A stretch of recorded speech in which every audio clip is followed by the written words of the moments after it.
Eric Tegner, que vous connaissez bien, le patron de Frontières, cet immonde fasciste avec une tête de nazi, il vient d'ouvrir sa brasserie. Il a ouvert une brasserie en Bretagne, sur la terre de ses ancêtres, comme il aime le dire tout le temps, sauf que son baron, il est suédois. Hein. C'est pas un breton pure souche. Hein. Moi, je connais des bretons, ils voient Eric Tegner et ils le considèrent comme pas breton. Mais peu importe. Je vais pas lui faire un procès déracinement. C'est pas mon genre, évidemment. Mais bref, en tout cas, voilà. Il est breton et du coup, il a fait une brasserie bretonne, la brasserie Kerfave, à pas confondre avec Kerfaf, qui est... Merde, non, j'ai raté ma blague. Enfin bref, vous avez compris. Voilà, donc il ouvre sa brasserie en Bretagne, Eric Tegner. Ce qui est déjà assez bizarre, parce que le mec est censé être journaliste, son journal c'est censé être le Mediapart de droite, c'est censé être quelqu'un de très très sérieux, et puis là au final il est en mode genre, allez, je fais ma petite side quest entrepreneuriale, et il utilise son propre journal pour faire la promo de sa marque de bière qu'il a fondée, quoi. Un peu bizarre. Hein. Salut Chante, comment ça va? C'est pas un peu has-been de faire sa brasserie? Ouais, à la limite, tu fais une micro-brasserie. Si c'est pour faire une New England APA de bobo dans une micro-brasserie en région parisienne, ça va, il y a encore un peu de hype. Mais faire une random brasserie en Bretagne, non, c'est bon, c'est has-been, effectivement. Après, je dis ça, j'aime bien la bière, mais bon, bref. C'est de gauche la bière, Imo? C'est de gauche pour vous la bière? C'est un truc un peu populaire, la bière, hein, historiquement. Quand même, plutôt. Mais en partant de là, le vin, ça peut être de droite, parce qu'il y a plein de bourgeois qui boivent du très bon vin. Je sais pas. C'est de gauche, ouais. Boisson du peuple, la bière. Hein. Boisson du peuple. Une boisson qui est liée au nord de la France, à la Belgique. C'est prolo, tout ça. Boisson de fiers ouvriers, là, qui bossent dans les mines. Voilà. Une 8-6, c'est de gauche. Bah, la 8-6 a été gentrifiée ces dernières années. Hein. Il faut le savoir. Je suppose que vous êtes au courant, mais il y a une gentrification de la 8-6 précisément. Pas toutes les bières. Il y a encore des bonnes grosses bières de Schlagos. Il n'y a pas de souci avec ça. Mais la 8-6 est en pleine gentrification, figurez-vous. Voilà. Vous imaginez Fabrice Arfi faire la promo de son bar sur Mediapart? Ça serait bizarre. Hein. Ça serait vraiment bizarre. La Maximator, elle est pas gentrifiée par contre, mais la Maximator, c'est littéralement imbuvable. Hein. Moi, j'en avais bu quand j'étais vraiment jeunot, quand je commençais un peu l'alcool, parce que c'était vraiment pas cher. Horrible, hein. C'est vraiment imbuvable la Maximator, c'est dégueulasse. Donc, non, elle est pas encore gentrifiée, mais la 8-6, ouais, partenaire de plein de festoches. Le vin, c'est de droite, la bière, c'est de gauche, mais même ça, c'est pas vrai. Hein. C'est pas vrai, moi, je suis pas d'accord avec ça. Je suis en total désaccord avec ça. Je ne sais pas ce que c'est que le super profit. Soutiens-toi, Ribot, et fuck Tegner et son bar de couillon. Merci CDG 3093. Mais tu dis soutiens-toi comme si j'étais, comme si m'était arrivé quelque chose. Mais moi, tranquille, hein. Pas besoin de me soutenir aujourd'hui. Bon, enfin, soutenez-moi en filant des subs, mais voilà. Bref. Il y a les canettes de 1 litre de Maximator là? Non, c'est pas la Maximator, c'est comment ça s'appelle? C'est la Fax. C'est la Fax où il y a des grosses canettes de 1 litre. Vous connaissez la Fax? Ça, c'est une vraie bière de Schlagos, ça. C'est immonde. Hein. 10 degrés, 1 litre. Voilà, démerde-toi. Démerde-toi avec ça. T'en achètes une, ça coûte 2 euros. Et basta. Cette bière-là, là. Elle est pas bonne. Hein. Voilà. 1000 millilitres, 1 litre, 10%. Mais c'est meilleur qu'un Maximator. Hein. La Maximator, c'est tellement dégueulasse que ça, c'est déjà dégueulasse. Et c'est quand même bien meilleur. Hein. Les frissons de revoir ça. J'en ai pas beaucoup bu. Une fois, il y en avait au supermarché à côté de chez moi. Et on avait fait une après-midi un peu day drinking chez nous avec Germaine. Et on en avait acheté une. Et c'était immonde. Hein. C'était vraiment immonde. Bref. La méga démon, 16%, 50 centilitres. Ça, c'est à peine de la bière. 16%, c'est plus vraiment de la bière. Quoi. Voilà. Non, c'est horrible les deux, ça sent les relents de vomi à travers l'écran. Oui, mais ça, c'est quand même moins pire que la Maximator, tellement c'est dégueulasse la Maximator. Bref. Mais c'est immonde. Hein. T'en bois une, tu fonds littéralement. Comme dans. Il y a un vieux film. Un film série B avec des effets spéciaux tout dégueulasses où c'est des espèces de sans-abri qui boivent un alcool frelaté et qui les fait fondre. Comment il s'appelle ce film déjà? Street Trash. C'est ça, Street Trash. Non, c'est pas Roger Rabbit, c'est dans Street Trash. Vous connaissez ce film? C'est un film culte un peu. Et dedans, alors ce qui est marrant, c'est que c'est vraiment un film des années... C'est années 80, hein 87. Et c'est vraiment les trucs d'horreur bis avec des effets spéciaux tout dégueulasses, mais assez bien faits, vous voyez. Vraiment, il y a ce truc ultra culte d'un mec qui boit dans des toilettes, qui boit la boisson et qui fond dans les toilettes comme ça. Et c'est vraiment avec des couleurs et c'est des effets spéciaux faits main. Hein, pas cheap, mais vraiment, c'est du practical effect un peu fait maison. Et c'est vraiment chouette, quoi. Et du coup, il y a un mec qui bosse sur Street Trash, qui fait du steadicam sur Street Trash. Et il se trouve que c'est devenu un des plus grands steadicamers d'Hollywood depuis. Je sais plus comment il s'appelle. Street Trash, steadicam. Il y a un mec qui est devenu vraiment... qui est devenu une légende un petit peu du cinéma hollywoodien, finalement. Attendez. Ah, Steady. C'est le seul film réalisé à ce jour par Jim Muro. Il est devenu par la suite un spécialiste de la Steadicam pour des grands films hollywoodiens comme Terminator 2, Casino, Titanic ou Fast and Furious. Ah ouais. Ok. Parce que moi, le réalisateur du film, Jim Muro, du coup, c'est devenu un grand caméraman, quoi. La Steadicam, c'est une caméra qu'on tient comme ça sur notre corps. Ça permet de faire des plans de fou comme ça, quoi. Voilà. Donc c'est marrant, ça fait partie de ces films qui sont des espèces de films de série B, gore, un peu débiles des années 80. Et au final, des gens qui bossaient dessus, comme c'est des vrais films d'amoureux du cinéma en réalité, sont retrouvés à devenir des légendes d'Hollywood par la suite, quoi. Un petit peu comme Peter Jackson qui a commencé en faisant Bad Taste et comment il s'appelle l'autre. Et le film là où à la fin il tue des zomblards avec une tondeuse à gazon. Branded, je l'avais plus, merci, Branded. Les Feebles Branded. Salut Jérémy. Ah bah direct ça parle de ce genre de cinéma, t'es là. Voilà, il a fait Bad Taste, après il a fait les Feebles et ensuite il a fait Branded et au final il a fait Le Seigneur des Anneaux, quoi. Il y a ça. Il y a aussi Sam Raimi qui a fait Evil Dead 2, Evil Dead 3, qui pareil, et surtout le 2. Le 2 et le 3, c'est des films un peu gore, humoristiques, un peu petit budget, un peu série B, mais avec vraiment des effets spéciaux qui sont hyper bien foutus, un peu avec les moyens du bord et des vraies idées de réalisation, etc. etc., etc. Et du coup, ce mec-là, au final, c'est le mec qui a fait la trilogie Spider-Man, donc gros truc hollywoodien, quoi. Et il y a vraiment plein de gens qui sont issus un peu de cette culture-là, série B, gore, bizarre, qui se sont retrouvés à faire des immenses trucs, quoi. Là, j'ai déjà 3 exemples, quoi. Sam Raimi, qui a fait Spider-Man, Peter Jackson qui a fait Le Seigneur des Anneaux, et donc du coup Jim Muro, j'ai oublié son nom, le mec de Bad Taste, de Street Trash, pardon, c'est tous les noms se ressemblent, hein. Bad Taste, Branded, Street Trash, Evil Dead, c'est toujours un peu le même genre de nom, qui s'est retrouvé à être un des plus grands steadicamers d'Hollywood, quoi. C'est quand même fou. C'est assez marrant, quoi. Et après il y en a d'autres, il y a comment il s'appelle, James Gunn, le mec qui a fait Avengers. Non, c'est pas Avengers, qui a fait Les Gardiens de la Galaxie. Pareil, James Gunn, il vient de l'écurie Trauma. Il a fait ce genre de truc aussi, quoi. Voilà. L'âge d'or du cinéma, finalement. Bah, un peu. Bref. Tout ça pour dire que voilà. Est-ce que la bière de Eric Tegner va faire fondre les gens comme de la Fax ou la boisson dans Street Trash? Bah, je pense pas. Ça se trouve, elle est très bonne, mais dans tous les cas, ça dégage, hein. Près de 300 Donc personnes. voilà, il a ouvert sa brasserie, mais il y a eu d'ores et déjà un rassemblement contre lui, quoi.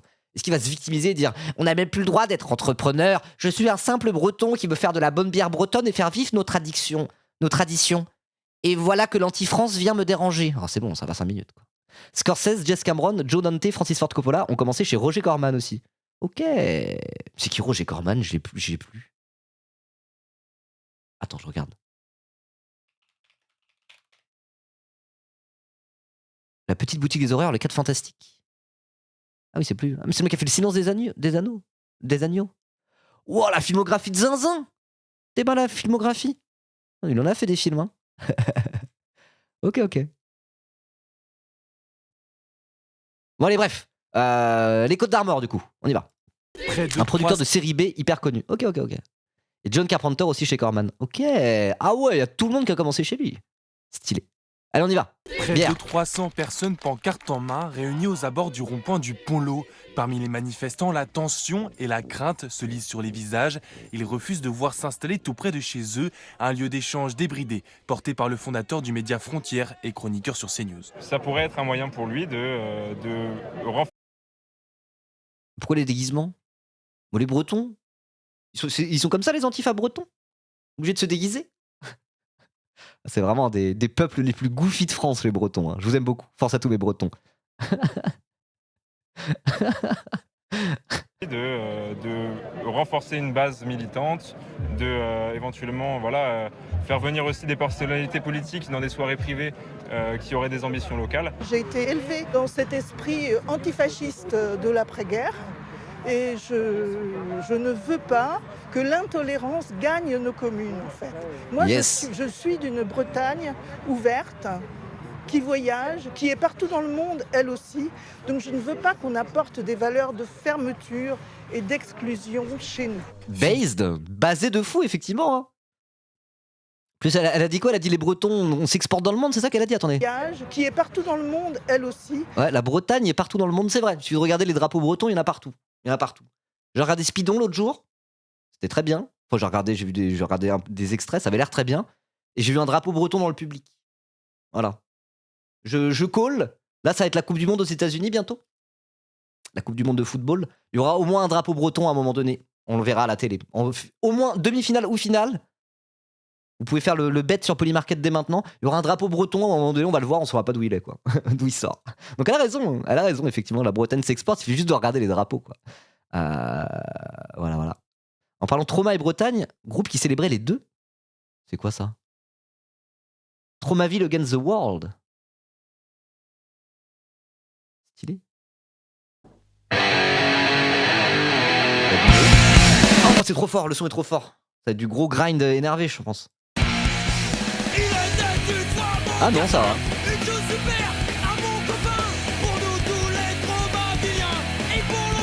Ok, stylé. Bah, je garde ça de côté, on va pas écouter ça maintenant. Bordélique de fou ce live. Hein. Ok. Mais oui, non, mais en tout cas, ça fait plaisir, puisque en plus, en France, on a toujours cette image un petit peu de la France des bourgs et la France des tours, finalement, quoi. Donc là, voir des mobilisations comme ça, dans des coins relativement ruraux, quand même, voilà. On n'est pas dans une grande ville. Bah, ça fait plaisir de voir que jusqu'au fond de nos campagnes, il y a des antifas, quoi. Par contre, les antifas du fond de nos campagnes, bon, ils sont pas tout à fait comme les antifas de nos villes. Des cutéreux, tu peux le dire, voilà. On voit, ça fait plaisir de voir qu'effectivement, des gauchistes, des antifas, des gens prêts à se mobiliser et dire non, non au fascisme, non à Eric Tegner et compagnie, ça fait vraiment plaisir. Sauf qu'effectivement, à la campagne, bon, c'est pas tout à fait les mêmes qu'en ville, il y a un truc qui change un peu. Je saurais pas dire à quoi ça se joue, mais c'est pas tout à fait les mêmes, quoi. Bon, bref. En tout cas, ouais, elle fait plaisir, elle, carrément. Et d'exclusion chez nous. Figure de l'extrême droite, Éric Tegner ne voit pas en quoi cette installation représente un risque politique. Je me contente d'être un chef d'entreprise aujourd'hui qui effectivement veut créer une bière au T'es niveau pas un local. chef d'entreprise, bouffon. T'es un personnage médiatique et politique, directeur d'un journal. Tu t'es à la télé tous les jours dans ton émission d'abruti sur CNews à faire de la propagande. Il est en mode je ne suis qu'un simple entrepreneur. Mais si t'es un simple entrepreneur, tu quittes Frontières et t'arrêtes de parler politique à ce moment-là, quoi.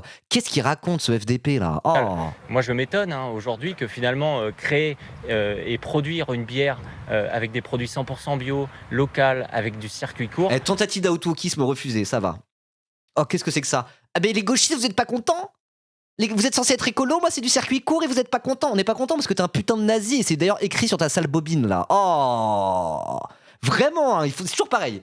Ils font des trucs de merde et après ils se victimisent et ils font les woke là. En mode genre, bah je croyais que vous étiez woke, vous aimez pas ma brasserie en circuit court? Non, t'aimes pas ta brasserie en circuit court. On s'en bat les couilles de ta brasserie en circuit court. Elle pourrait être 4 fois plus woke que ça, inclusive. On s'en bat les couilles, tu restes un nazi frérot. On s'en bat les couilles. Ça pourrait être 100% des employés de ta brasserie pourraient être, je sais pas, des drag queens. On s'en battrait les couilles en fait. Ça changerait rien au fait que t'es un putain de nazi.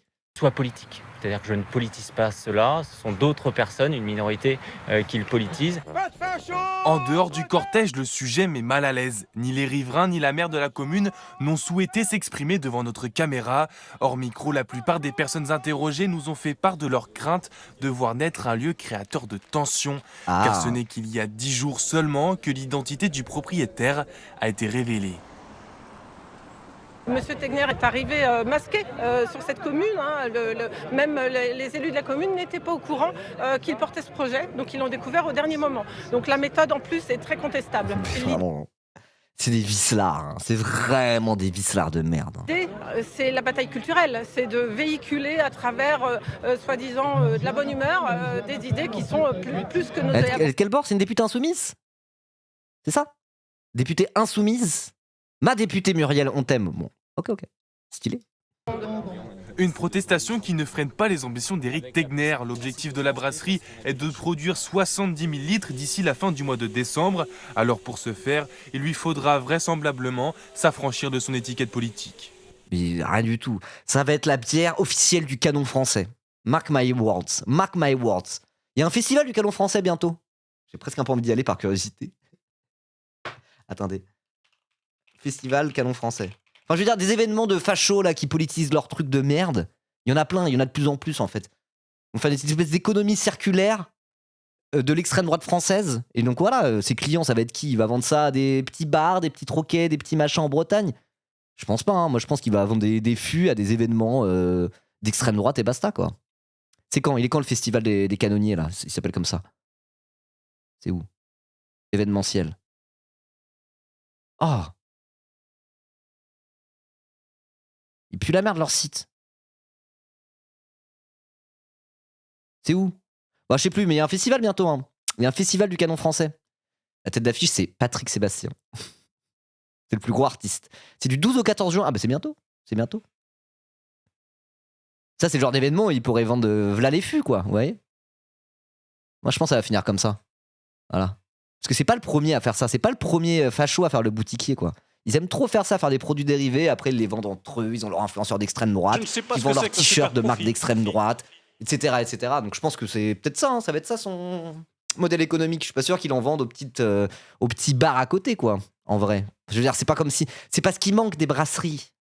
Il y en a plein. Je ne sais pas ce que c'est que le super Il a peut-être un segment commercial sur lequel il peut jouer, qui est les événements de FAF, quoi, tout simplement. Merci Solfer20 pour les 6 mois d'abonnement. Merci beaucoup et merci Solène2208. Économie sociale et solidaire des fachos. Bah ouais, c'est vraiment ça. Hein. Je pense que ça va être ça. Vous avez voulu lancer le Tinder d'extrême droite aussi, c'est vrai. C'est vrai, j'avais oublié ça. J'ai de la famille qui va à un truc du canon français sans aucune conscience d'aller à un événement d'extrême droite et de le financer. Ça rend zinzin. Ah ouais. Ah, pourtant, il me semblait que la gauche avait fait le taf quand même pour dire regardez, c'est des faf, regardez, c'est des faf, quoi. Bon, je sais pas. Bon, ce que je vous propose, en tout cas, on a un petit article à lire. Je sais pas si on va le lire en entier, mais avec des témoignages un peu des gens sur place. Oh, il est long. Oh, il est long sa mère, l'article. Bon, on va quand même le lire. Peut-être pas en entier, mais pour en voir un petit peu, en savoir un petit peu plus sur cette mobilisation. Donc, c'est un article qui date d'il y a quelques jours déjà. Voilà. Donc, un article pour Basta de Roselle Le Carboulec. Vraiment 100% breton. Hein. Donc, c'est parti, on y va. Pas de bistrot pour les fachos. Mobilisation contre la brasserie du fondateur du média d'extrême droite, Frontières. Ce 14 mai, environ 400 personnes ont participé à une mobilisation à Pléguien, dans les Côtes-d'Armor. Objectif, s'opposer à l'ouverture de la brasserie Kerfave, cofondée par Éric Tegner, le président du média d'extrême droite, Frontières. Ce jeudi 14 mai, environ 80 membres échangent dans un canal spécialement créé pour l'occasion sur l'application de messagerie Telegram. Son nom, Kerfaf. Faf comme France aux Français, comme pour dire les fachos évidemment. Un jeu de mots qui résume l'actualité qui les réunit. S'opposer à l'ouverture, en ce jour férié, de la microbrasserie Kerfave à Pléguien, dans les Côtes-d'Armor, avec à sa tête un certain Éric Ruquelin, mais surtout Éric Tegner, de double dose d'Éric, quoi. Éric Tegner, fondateur et président du média d'extrême droite, Frontières, qu'on ne présente plus sur cette chaîne. Évidemment, merci Zokipun pour ton 4e mois d'abonnement. Quelques heures plus tard, voilà environ 400 personnes réunies aux abords de la brasserie, pour un rassemblement non déclaré et interdit par la préfecture des Côtes-d'Armor dans l'après-midi. Craignant des tensions et troubles à l'ordre public, celle-ci a même permis à un drone de la gendarmerie de survoler la zone jusqu'à minuit. Ah ouais. Ok. Dehors les faf, pas de fachos en Bretagne, ni en ville, ni en campagne. C'est bien de dire ni en ville, ni en campagne. Ça fait plaisir, ça fait vraiment plaisir de voir comme ça, en campagne, ce genre de mouvement. Hein. C'est chouette. Éric, c'est vraiment curse comme blaze. Ouais, bah Éric Zemmour, Éric Tegner, Éric Coquerel. Ouais, c'est curse de fou. Hein. Kerfaf, vraiment, bah, c'est un jeu de mots. Elle s'appelle Kerfave. La bière. Du coup, bon, le jeu de mots. Éric Ciotti, Éric Verse, ouais. Éric et Ramsey. Ouais. Évitez les Éric et les Jordan, tout à fait. Jordan, c'est bien curse aussi. Jordan Florentin, Jordan Bardella. Bref. Le rassemblement, qui se veut citoyen, festif et pacifique, réunit les habitants et les habitantes de Pléguien et des communes alentours de Lannion, Guingamp, Saint-Brieuc, Trégomeur, Plourivio ou encore Tressigno. Certains ont également fait la route depuis Nantes. Parmi les déguisements, chants de chorale et musique de fanfare, les slogans fusent. Kerfave, la bière trop trouble pour être honnête. Mettons la pression, vous l'avez, pour éviter la mise en bière de la démocratie. Ou encore, ni Tegner, ni Frontières. Bon, il n'y a pas de jeu de mots, voilà. Dans cette commune de moins de 1500 habitants, située à l'ouest de Saint-Brieuc, tout est allé très vite. Jusqu'à la semaine dernière, on ne savait pas qui était derrière ce projet, relate Virginie qui vit à Pléguien depuis plus de 30 ans. On l'a vu dans le petit docu juste avant. Quand, par le bouche à oreille, a commencé à circuler le nom d'Éric Tegner, un collectif informel de citoyens et citoyennes a décidé de se mobiliser. Samedi dernier, on a réuni 50 personnes environ. C'est vraiment parti de là. On ne pouvait pas laisser passer ça, raconte Marilyn, aussi pléguinaise. Le fascisme, c'est la gangrène, on l'élimine ou on en crève. Bien dit! Ouais! Les manifestants face à la barrière de sécurité des forces de l'ordre. Enfin, RM Motoculture, matériel pour espace vert, qui avait rien demandé. Il avait rien demandé, il était juste là pour vendre son matériel pour espace vert. Et du coup, il y a tout ça qui se passe. Marrant un peu. Également mobilisés, les comités antifascistes locaux rejoignent rapidement la mobilisation citoyenne des habitants et habitantes indignés. Des représentants locaux de Solidaire, de la CGT et de la coordination antiracisme Trégor-Goëlo, CATG, ont également répondu présents. Tous appellent à boycotter cette brasserie cofondée par le chroniqueur de l'émission 100% Frontières sur CNews, la chaîne info d'extrême droite, propriété du milliardaire Vincent Bolloré. Tout à fait. Sur l'aire de covoiturage de Pont-d'Eau, où rendez-vous a été donné à 17h, des élus insoumis sont également là en soutien. Le conseiller municipal briochin Henri Alloy et la députée des Côtes-d'Armor Muriel Lebvro, donc c'est celle qu'on a vue avant, arborant son écharpe tricolore, ont souhaité encourager cette initiative. rassurée de voir autant de gens mobilisés. Cette dernière défend que l'idée n'est pas d'empêcher la brasserie de s'installer, mais de montrer que le porteur du projet tente de mener une bataille culturelle et qu'il avance pour cela masqué. Alors moi, la question que je pose, c'est sur la bataille culturelle. Est-ce qu'il y a vraiment un plan d'Éric Tegner pour se dire, vas-y, cette bière sera une manière de faire avancer nos idées? Parce que moi, je me pose la question, est-ce qu'il n'y a pas un monde où ce gros bouffon d'Éric Tegner, parce que c'est vite fait un journaliste, il l'a répété qu'on était en commission d'enquête au Sénat là, il n'y a pas longtemps, il était en mode genre, moi je suis journaliste, mais je suis aussi peut-être avant tout entrepreneur, c'est ma fierté, parti de nulle part. C'est un mytho, hein. Il vient d'une famille qui a de la thune, il a fait une école de commerce, mes couilles, tout ça, et en mode genre, permis de nulle part aujourd'hui, j'ai plein d'emplois grâce à moi, et je fais plein d'activités économiques. C'est du soft power. Je pense qu'il y a un côté comme ça, mais il y a peut-être un côté où il est juste là à se dire, vas-y, j'ai envie d'être entrepreneur, je vais faire ma propre bière car j'aime la Bretagne. Évidemment, il est en mode sur la terre de mes ancêtres. Et il y a un narratif qui est d'extrême droite derrière. Évidemment. Mais je veux dire, dans quelle mesure il fait ça pour la bataille culturelle ou dans quelle mesure il fait ça juste pour le kiff, quoi. Parce que c'est un débile en plus, Éric Tegner. Vous voyez? Je sais pas. Les extrêmes droitards sont des gros pigeons. Ouais, ça se trouve, il se dit, c'est une manière de se faire de la thune aussi, quoi. Je sais pas. Il veut se montrer plus sympathique et que les gens se disent, oh, mais c'est un petit brassier sympa en Bretagne. Ouais, à la limite, mais je veux dire, en quoi la marque Carfav va directement porter ses valeurs d'extrême droite en elle? Ou est-ce que c'est juste une manière un peu de se normaliser et de faire le boutiquier? Je sais pas trop. Vous voyez? J'ai du mal à voir, mais dans tous les cas, ça dégage. Voilà. C'est bon. À partir du moment où tu es quelqu'un qui veut mener la bataille culturelle d'extrême droite et que tu es un propagandiste de bas étage comme ça, bon bah casse-toi, tu veux pas avoir le beurre et l'argent du beurre au moment. Tu es juste un petit entrepreneur breton, bah t'arrêtes d'avoir une émission quotidienne sur CNews, gros bouffon, va. Oh là là. Bref. Le maire de Pléguien. Merci à Wolsic pour le 2e mois. Merci beaucoup. Le maire de Pléguien, qui n'a pas répondu à nos sollicitations, l'a regretté elle-même dans les médias locaux. Les initiateurs de ce projet n'avaient pas présenté publiquement les positions et engagements idéologiques aujourd'hui relayés.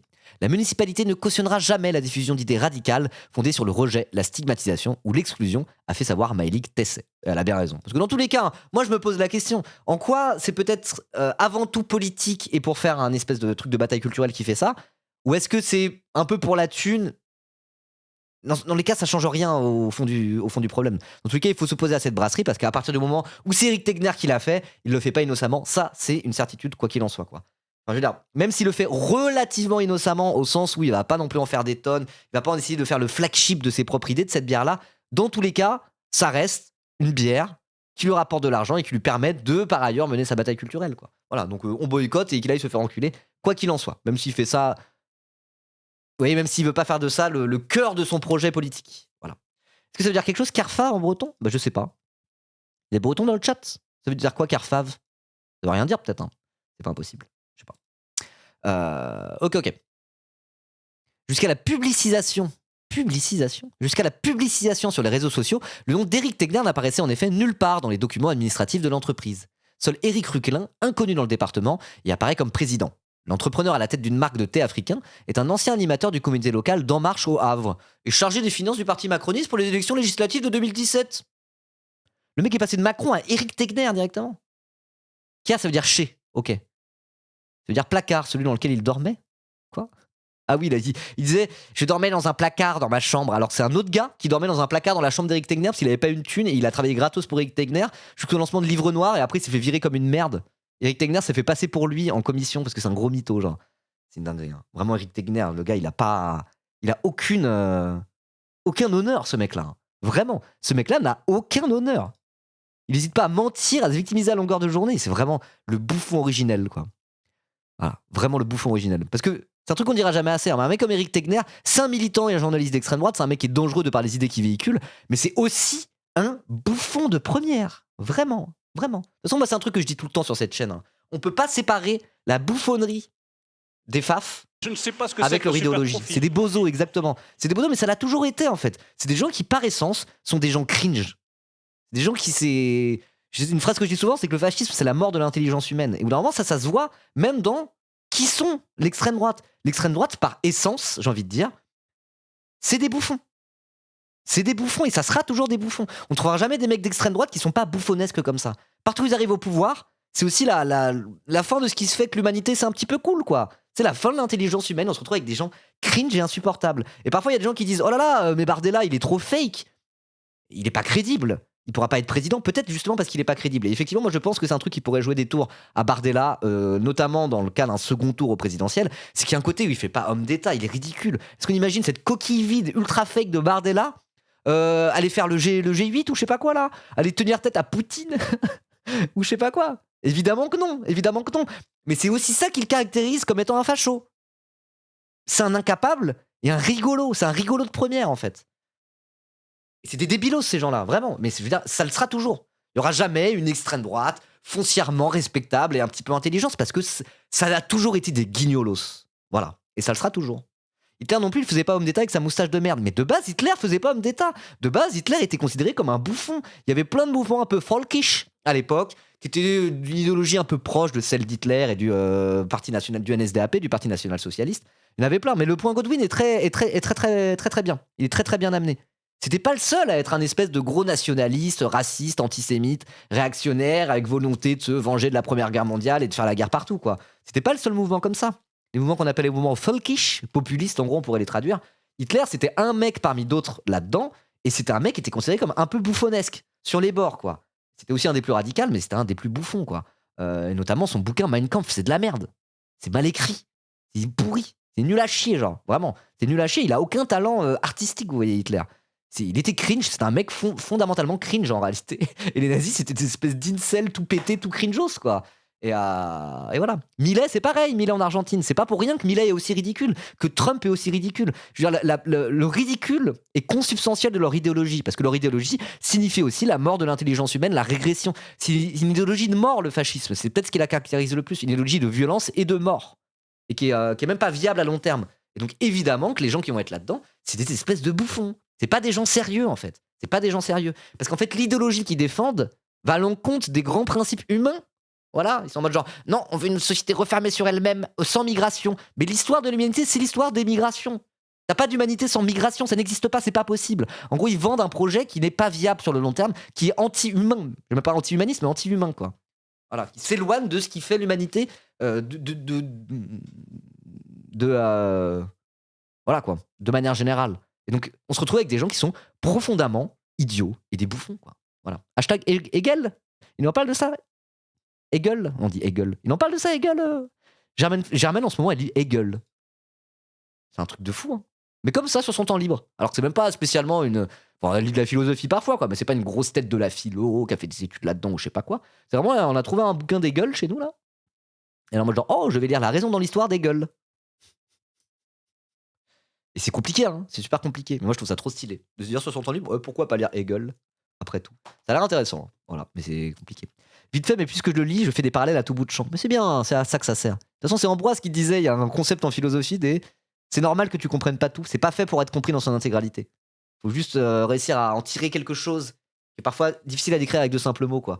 Donc tu lis le bouquin, il y a la moitié que tu comprends pas, mais c'est pas grave, il faut quand même s'imprégner du truc, et à la fin, t'en auras quand même tiré quelque chose. T'en auras quand même appris quelque chose. Tout en comprenant à moitié que dalle. Je crois qu'il y a même un mot pour ça, limite. Voilà. J'ai parlé à un voisin hier qui a prononcé le B-word pour dire qu'il cultivait du maïs, et c'était de leur faute s'il y avait plus d'eau. J'ai perdu tous mes arguments devant de folie. Le B-word.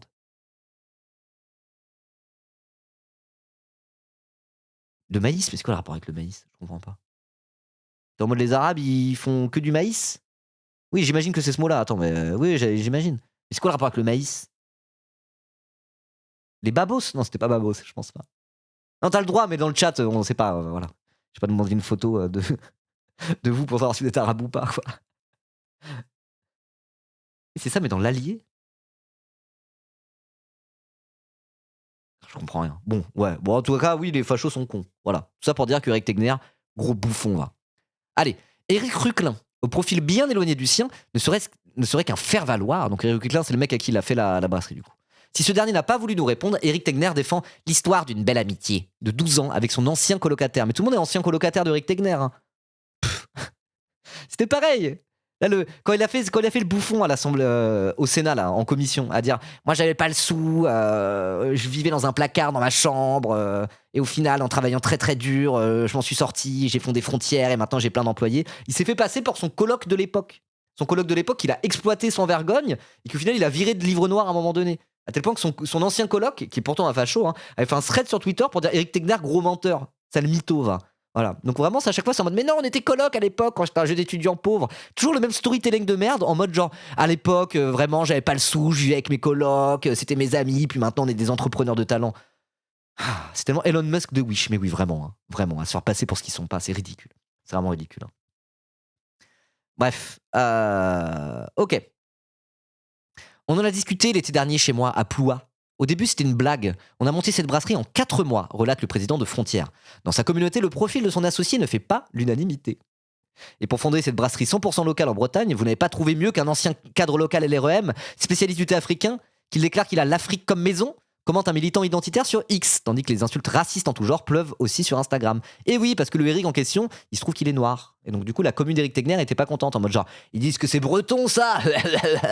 Franchement, Éric Tegner. Encore une fois, ce mec veut l'argent du beurre. Tu peux pas être un nazi et ouvrir une brasserie avec un mec noir. Évidemment que ta commune elle va te lâcher, t'es con ou quoi? Le mec il veut l'argent du beurre, il est en mode genre, je vais traîner avec des suprémacistes blancs, pourquoi j'ai pas le droit d'ouvrir une brasserie locale qui n'a rien de politique avec mon ami noir? Mais t'es vraiment con comme tes pieds. C'est grave quand même, genre. Il s'est pas dit que ça va lui poser question. Ça va lui poser problème auprès de sa commu, quoi. Il donne pas trop de tips Ribot. Non, mais de toute façon, il est tellement débile ce gars-là, on peut lui donner tous les conseils de la Terre, il continuera à être débile. Hein. Normalement, il y a des gens, t'as beau aller leur parler, ils sont en mode genre, ils comprennent pas parce qu'ils se remettent pas en question et c'est des bouffons. Voilà. Il veut l'argent du beurre, je croyais qu'il était noir l'associé. Oh, elle est pas mal celle-là. La France Black Blanc Beurre, n'est-ce pas? Attends, non, ça on en parle après. Hein. Ça on en parle quand on lit l'article sur Ruffin. Voilà, parce que Ruffin, du coup, réinvoque le terme de France Black Blanc Beurre pour dire, moi, raciste. Sérieusement? On me l'avait pas sorti celle-là depuis longtemps. Non, je suis pas raciste, je suis antiraciste à l'ancienne. Antiraciste de la France Black Blanc Beurre. Moi, c'est ça. C'est ça mon antiracisme. L'antiracisme moral à la con et inefficace, récupéré par SOS Racisme. Voilà. Bref, on en parlera après. Allez. Bref. Plusieurs signalements et plaintes seront déposés dans les prochains jours contre les auteurs de propos injurieux, diffamatoires, racistes ou menaçants, assure Éric Tegner, lui-même condamné à plusieurs reprises pour injure publique à caractère raciste ou encore diffamation. C'est quand même fou, genre. Éric Tegner, condamné pour racisme, il met une photo de lui avec son associé noir, sa propre commu, ses propres abonnés, ses propres fans lui sont en mode genre « Bah alors Éric, bouffon, je croyais que t'étais un vrai breton enraciné et tu nous sors des noirs, ça va pas ?» Et en mode genre, je vais porter plainte pour racisme. Mais porte plainte contre toi-même à ce moment-là. Annule ta propre existence. C'est pas une appel. Ah non, merde, ça peut être mal interprété. Je veux dire, arrête tes projets à ce moment-là. Stop. Rétropédale totalement. Retire-toi de Frontières. Fais une vidéo sur fond blanc de mea culpa pour dire j'arrête d'être Éric Tegner tel que vous le connaissez. Je deviens normal maintenant. J'arrête d'être un nazi. Je regrette. Mais qu'est-ce que tu nous fais là? Dissonance cognitive. Mais oui, de fou. Hein. Merci Papo Bunis pour ton 5e mois. Merci beaucoup. Ouais, va falloir rétropédaler un peu plus loin que ça. Hein. Parce que là, tes incohérences commencent à remonter à la surface. Hein. Bref. Plus qu'actionnaire quasi unique, le patron de médias affirme qu'il sera à la brasserie tous les week-ends. Vous devriez être content, j'ai normalement arrêté les passages sur CNews le jeudi soir, nous lance-t-il. C'est intéressant ça. Mais c'est fou ça. C'est-à-dire qu'il est prêt à moins aller sur CNews, il est prêt à moins mener la bataille culturelle pour s'occuper de sa petite brasserie. Bah du coup c'est une bonne nouvelle. Est-ce qu'en dernier instant, ce gars-là, il n'est pas habité par des convictions aussi fortes que ça, et c'est pas un horrible opportuniste? Après, je dis pas, hein, c'est un racelard, c'est un gros fasciste de première, évidemment, hein, évidemment. Mais les gens comme ça, généralement, ils sont comme ça, et c'est aussi à côté de ça des opportunistes. L'un n'annule pas l'autre. Hein. On peut être opportuniste sans être raciste, on peut être raciste sans être opportuniste. Ces gens-là, quand je dis ces gens-là, je parle d'Éric Tegner et tous les espèces de fachos médiatiques comme ça, sont les deux. Hein. Généralement, ils sont des opportunistes et des racistes et des fascistes. Vous voyez? Et à un moment donné, parfois, ils se disent « Oh, j'en ai marre de mener la bataille culturelle. Au final, la politique, c'est bien. Hein. Mais est-ce que ce que j'aime pas, en dernier instant, c'est faire de la thune et être entrepreneur ?» Et quand tu regardes les influenceurs d'extrême droite, il y en a plein qui font ça. En vérité. Le Raptor, il parle moins politique qu'avant. Il a pas abandonné la bataille culturelle, mais là, il fait son podcast de con, il vend ses protéines alimentaires, il vit sa meilleure vie. Il a un peu abandonné la lutte sur les bords, vous voyez. Et c'est loin d'être le seul à faire ça. Vous voyez, les influenceurs d'extrême droite qui au final deviennent juste de boutiquiers à la con. Là où le Raptor, il est en mode genre, bon, bah, je suis un influenceur masculin, je vais vendre des protéines à des mecs qui veulent faire de la prise de masse. Il y a une certaine cohérence, mais quand même, il s'est un peu reconverti, il s'est un peu éloigné de la politique, quoi. Est-ce qu'Éric Tegner, en qualité d'influenceur de droite, parce qu'en vérité, il se fait passer pour un rédac chef, pour un journaliste, mais c'est un vulgaire influenceur de droite, en réalité. Hein. Comme moi, je suis un vulgaire influenceur de gauche. Est-ce qu'il est pas juste en train de faire un destin à la Raptor et compagnie de, petit à petit, peut-être abandonner un tout petit peu la ligue pour être plus un boutiquier, parce que certes c'est un fasciste, mais c'est aussi un opportuniste de merde, et à un moment donné, peut-être que son opportunisme et son envie de faire de l'oseille va prendre un petit peu le dessus. Je sais pas, on verra. On verra. T'es moins vulgaire quand même. Moi, je suis un vulgaire influenceur, mais c'est pas grave. Moi, je l'assume. Moi, je mets pas une cravate pour me faire passer pour le Mediapart de droite, quoi.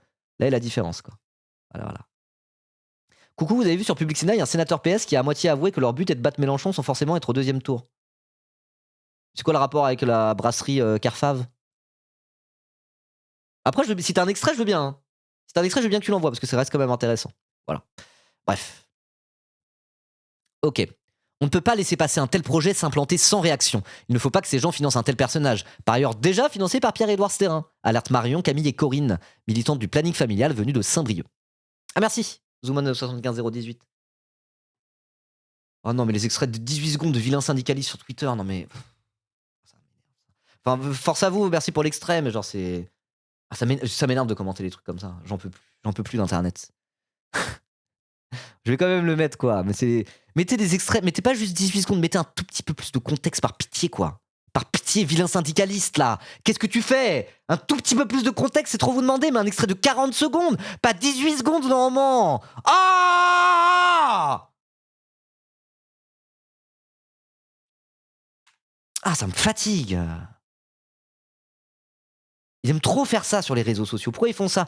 Pour gratter du clic facile. Moi, je trouve ça insupportable. Voilà. Sauf si c'est un prout, c'est un peu court. Non, mais là, je vois pas la plus-value de mettre juste 18 secondes d'extrait alors qu'on pourrait mettre peut-être 60 secondes d'extrait avec un tout petit peu plus de contexte. Normalement, c'est du mauvais travail. C'est juste du mauvais travail que de faire ça, quoi. Voilà, alors après, peut-être que je devrais mater le truc en entier de Patrick Caner, mais flemme de fou, quoi. Bref. On verra. Excusez-moi pour les cris, mais vraiment, c'est le genre de truc. J'en ai marre d'Internet. Voilà la vérité.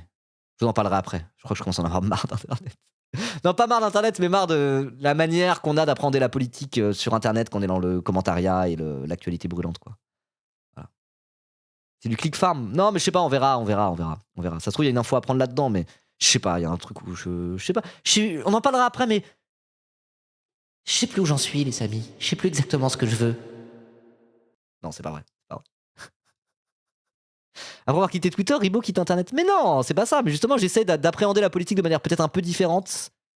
Un peu moins dans le full instantané, dans les petites phrases. Vous voyez Ma préférence. Non, mais Bah voilà.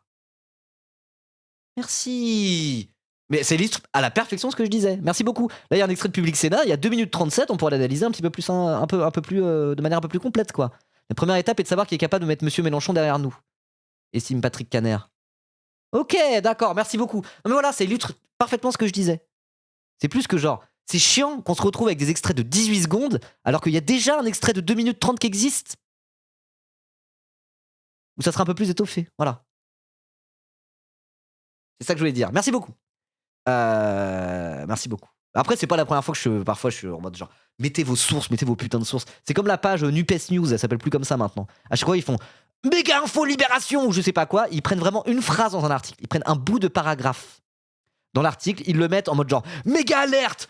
Waouh, un truc de fou. Ils mettent même pas le lien de l'article derrière. Quand tu vas aller vérifier et regarder un petit peu plus de contexte. Vous voyez?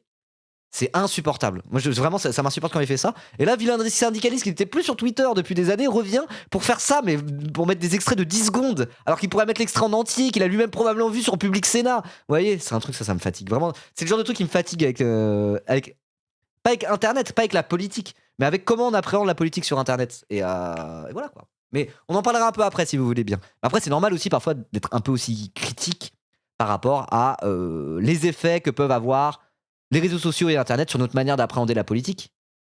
Moi, je trouve ça plutôt sain d'avoir une réflexion là-dessus, quoi. Plutôt qu'être juste bêtement en mode genre, je vais commenter des tweets de 8 secondes, quoi. Vous voyez ce que je veux dire? Bref. Après, tranquille, hein. Tranquille. Après, je vois un extrait de 2 minutes 47 passer dans mon fil Twitter et je le regarde pas alors que je regarde un extrait de 18 secondes. Bah, c'est aussi ça le souci. C'est un truc d'économie de l'attention. Est-ce qu'il n'y a pas une forme de nivellement par le bas sur la qualité de nos analyses quand on regarde que des extraits de pas plus de 15 secondes? Moi, je pense que oui, quoi. Mais bref, on en parlera un petit peu après si vous le voulez bien. Parce que là, on s'éloigne de notre sujet. Mais je sais pas. Moi, je réfléchis à ça un peu en ce moment. Et je suis en mode genre, Mais bref, après, c'est un long débat, quoi. Putain, il est long l'article. Allez, on va quand même continuer parce que l'article est bien en réalité. Puis je suis content de parler de ça. J'en étais où? Putain, mais j'en étais où? J'en étais là? Ok. Donc, jusqu'à la publicisation sur les réseaux sociaux, le nom d'Éric Tegner n'apparaissait en effet nulle part dans les documents administratifs de l'entreprise. Seul Éric Ruclin, inconnu dans le département, y apparaît comme président. J'ai déjà lu ça, non? Non, je l'ai pas lu. C'est seulement début mai qu'Éric Tegner, qui ne cesse de répéter que l'ennemi c'est Macron, annonce sur ses réseaux sociaux le lancement d'un projet fou, sans préciser son rôle au sein de l'entreprise. Interrogé par Basta avant l'ouverture de la brasserie, celui-ci explique être un actionnaire pleinement engagé dans le projet, sans donner de détails sur sa participation.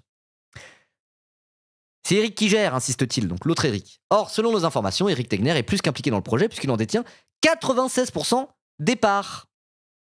Et Éric Ruclin, au profil bien éloigné du sien, ne serait-ce qu'un faire-valoir. Mais non, mais j'ai déjà lu, putain. Pardon. J'en étais là.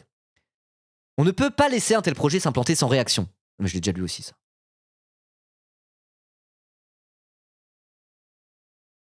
En 2024, ce milliardaire d'extrême droite, donc on parle de Pierre-Édouard Serrin, avait par exemple financé une opération de communication du média Frontières via son projet Périclès. C'est bon, je me suis retrouvé, on en était là. Qui prévoit d'investir 150 millions d'euros en 10 ans pour nourrir une bataille culturelle et favoriser l'ascension politique de l'extrême droite. Ok. Éric Tegner, qui se plaint d'avoir dû embaucher un service de sécurité privé pour l'occasion. Mais Éric Tegner, s'il se plaint pas 5 secondes, il meurt, ce bouffon. Hein. Semble en tout cas ne pas manquer de financement pour son projet. Distribué sur le marché quelques jours plus tôt, des flyers donnent droit à une pinte gratuite. Des jongleurs et groupes de musique locaux animent également la soirée où retentissent des bignoux. Et plus tard, une reprise d'Allumer le feu de Johnny Hallyday. Ok. La brasserie pourrait servir de façade à une stratégie d'implantation locale pour diffuser une propagande xénophobe et réactionnaire, craignent les habitants et habitantes indignés. En un même lieu et dans l'intimité, pourraient ainsi se rassembler des militants d'ultra-droite, des sympathisants à radicaliser et des personnalités politiques aux ambitions locales. Bah moi, c'est plutôt ça, effectivement, que je crains dans ce genre de projet, c'est d'en faire un lieu de regroupement de faf, quoi, de fachos. Est-ce que vraiment, sur les valeurs de la marque, les éléments de communication de la marque, il va en faire des tonnes pour tenter d'imposer des valeurs d'extrême droite? Peut-être pas, mais la simple existence de cette marque, comme étant identifiée la marque d'Éric Tegner, pourrait justement créer un espèce de lieu et d'intimité, comme ils disent, pour les faf locaux. Et pour moi, c'est peut-être plus ça le plan, quoi. Voilà. À 1 an de la présidentielle, ce n'est pas anodin, mais en avant de Ludivine, masque de carnaval sur la tête. Alors que l'extrême droite ne cesse de progresser en Bretagne, la région reste une terre de conquête, insiste Arnaud, tandis que les manifestants gravitent autour de la brasserie, encerclés par les forces de l'ordre. Pas de bistrot pour les fachos, lancent les manifestants à celles et ceux qui s'y dirigent, qui leur répondent parfois à coups de doigt d'honneur. Dans cette ambiance tendue, Éric Tegner assure que son projet est purement économique. Notre établissement n'a aucune vocation politique et s'adresse à tout le monde, sans exclusion, assurait-il dans un communiqué publié le 10 mai. Une réponse qui ne convainc pas les opposants. Encore pour certains choqués d'avoir appris la veille la présence d'un conseiller municipal du Rassemblement national au sein de la liste du maire de la commune costarmoricaine de Plancoët. Dans ce contexte, difficile d'imaginer, pour la députée insoumise Muriel Lebvro, que cet ancrage local se fasse sans arrière-pensée. De la part de celui qui se réjouissait sur CNews le 18 mars que son village breton ait fait tomber un maire communiste. Quelques jours plus tard, il disait également son bonheur face à la défaite de la gauche dans d'autres communes de ces chères Côtes d'Armor. Mais c'est ça le truc, c'est qu'il arrive en mode genre, je ne suis qu'un simple entrepreneur, pourquoi vous n'êtes pas content? Je croyais que vous aimiez le circuit court. À côté de ça, la veille, il était là en mode genre, ouais, je suis bien content que ces sales gauchistes dégagent de ma région. Oui, bon bah, gros, ça va. D'abord, homme politique, entre guillemets, avant d'être patron de médias. Homme politique, c'est parce qu'il voulait avoir une carrière en politique. Il était chez LR, mais comme probablement il a peu de talent politicien, il a décidé de devenir plutôt journaliste, entre gros guillemets, influenceur, quoi. Éric Tegner adhère au Front National dès 2011, alors qu'il n'a que 18 ans. Issu d'une famille frontiste très proche de Le Pen, Tegner compte par exemple parmi ses oncles Jean-Marie Le Chevalier, ex-maire FN de Toulon. Troquant en cours de route sa carrière pour l'UMP, c'est ce que je disais, donc LR, Éric Tegner est formé en 2018 à l'Institut des sciences sociales, économiques et politiques, l'ICEP, de Marion Maréchal, dont il est proche. Formé à l'ICEP. Et qui maintenant est formateur à l'ICEP? Jordan Florentin de Frontières, la boucle est bouclée. La même année, il crée le mouvement conservateur Racine d'Avenir, avec Eddy Casterman, député RN, qui a rejoint en 2024 Identité Liberté, le parti de Marion Maréchal. En 2019, Éric Tegner est l'une des têtes de proue de la Convention de la droite, défendant une grande alliance de la droite et de l'extrême droite. Il exclut cette année-là des Républicains, puis anime une chaîne YouTube qui fait campagne pour Éric Zemmour. Donc c'était Livre Noir à l'époque. En mars 2022, il réalise un reportage embarqué auprès de l'armée russe en Ukraine, critiqué pour son approche très pro-Poutine, effectivement. Ok, dernier paragraphe. Tegner aurait à cette époque cherché, selon l'opinion, et un article local qu'il avait lui-même relayé, à s'implanter au municipal dans son village natal de Quessoy, situé à une quarantaine de kilomètres à l'est de Pléguien. Ok, donc il a déjà essayé de s'implanter localement. Oh, attendez, ça se trouve, il fait ça pour essayer de s'implanter localement. Son but, c'est... Ce que je disais, ça se trouve, c'est parce que c'est un gros bout... Ok, vas-y. Ça se trouve, c'est un gros boutiquier. En fait, il est prêt à abandonner un tout petit peu CNews histoire de faire son bif en vendant des bières, parce qu'en dernière instance, ça reste un boutiquier. C'est possible. Mais c'est aussi possible qu'il fasse ça pour s'implanter localement. Et ça se trouve, il va se présenter à des législatives ou je ne sais quoi. Ça se trouve, il a des velléités électorales. Ça se trouve, en 2027, il sera candidat aux législatives. Dans la circonscription, il a installé sa brasserie. Il sera en RP, jeune entrepreneur de la région, bien implanté localement. Son but, c'est de devenir maire de son village, tu penses? Est-ce qu'il dit ça comme une rampe de lancement pour une carrière à l'échelle locale qui serait elle-même une rampe de lancement pour une carrière tout court? J'avoue, c'est l'autre théorie. Pour moi, soit il cède à ses instincts boutiquiers, ou alors il est en train d'essayer de se placer pour s'implanter localement et sur le long terme, s'en servir comme une carrière de lancement en politique, quoi. En plus, patron de brasserie, tu peux être proche des gens et te les mettre dans la poche. Il y a un aspect un peu comme ça. Ça pourrait être un narratif de ce genre-là. Ok.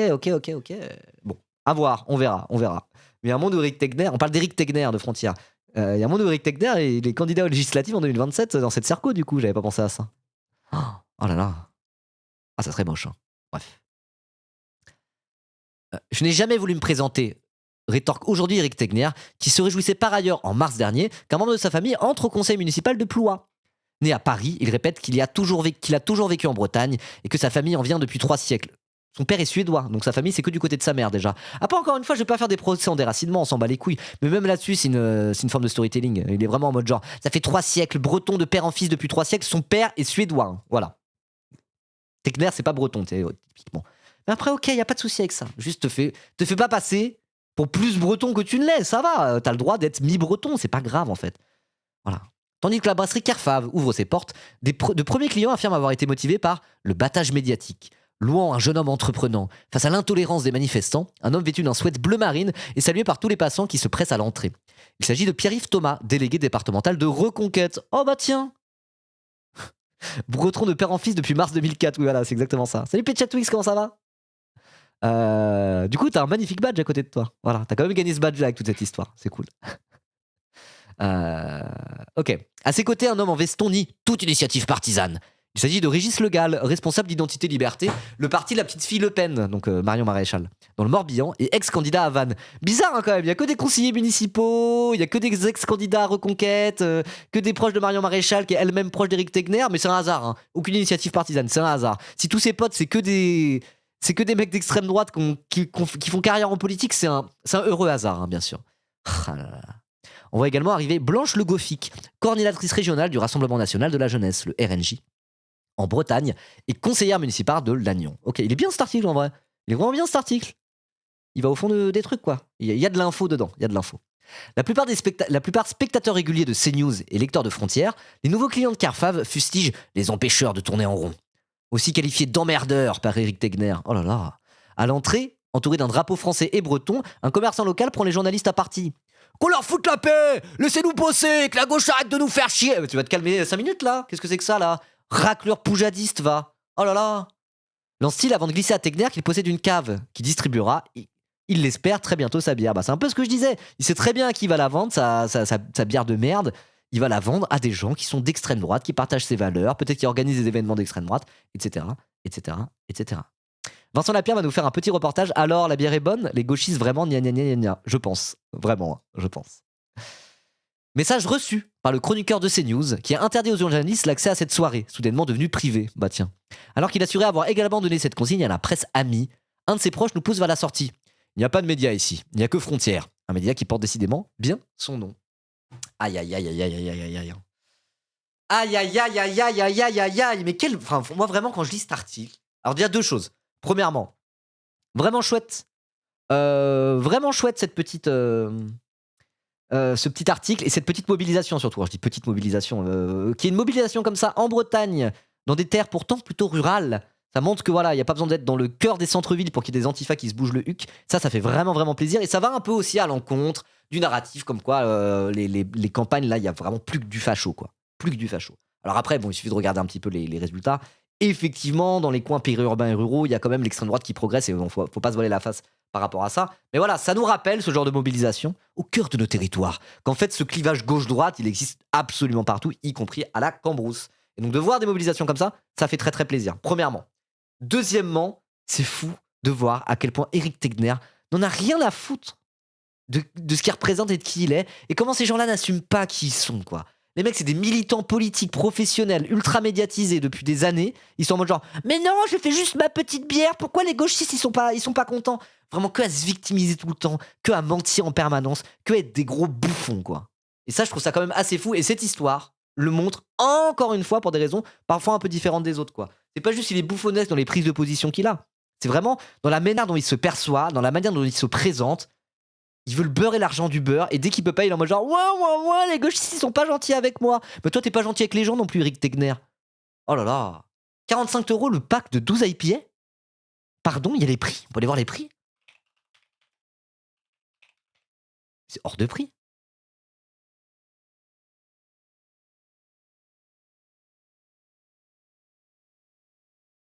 Quoi? Je suis né en 84, voilà. Pardon? Bière session IPA?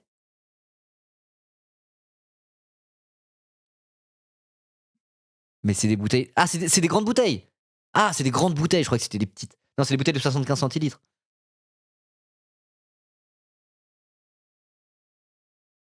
Non, bah non, mais je pensais que c'était des petites bouteilles. Non, c'est des petites. Attendez. Pourquoi ils mettent pas combien c'est? Ils mettent pas combien c'est? La taille de la bouteille. Ah si, c'est des 25 centilitres, mais comment tu sais? C'est écrit où?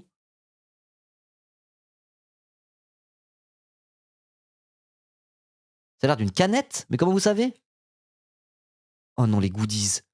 Oh non, les goodies Carfave. Bientôt disponibles. Oh non. Nos bières. C'est ça leur bière? Ils en ont que deux? Ils ont juste une session IPA pas forte et une Carfave normale, une blonde normale?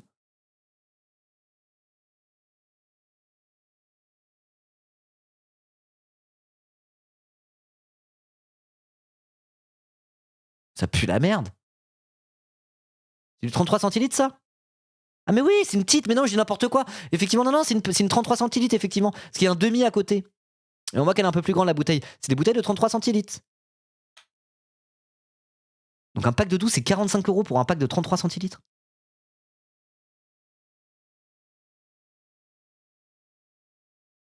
C'est du bio artisanal, c'est le prix. Non, c'est cher de fou. C'est 2 packs de 6 fois 33. C'est plus de 20 € pour le pack de 33? Non, c'est cher. Ça reste pas donné. Hein. Je suis désolé, ça reste pas donné. Hein. C'est pas cher pour de la bière artisanale. De la bonne bière artisanale, c'est autour de 6-8 € la canette. Mais là, c'est de la bière artisanale vite fait. Hein. Non mais attendez, des bières de microbrasserie, ça coûte plus cher que ça. Vous déconnez, hein. 8 € la canette pour de la bière artisanale. C'est de la bière ultra haut de gamme. Là, c'est une session IPA à 5 degrés. Ouais, vous forcez, vous êtes dans un. Non. Non. Non, c'est cher. C'est cher. C'est cher. Bon, voilà. En conclusion, je dirais achetez pas cette bière. C'est une bière de facho et en plus, elle est chère et elle a même pas l'air bonne. C'est de la merde. Achetez plutôt Ciao Kombucha de Squeezie. Et abonnez-vous. Je sais pas.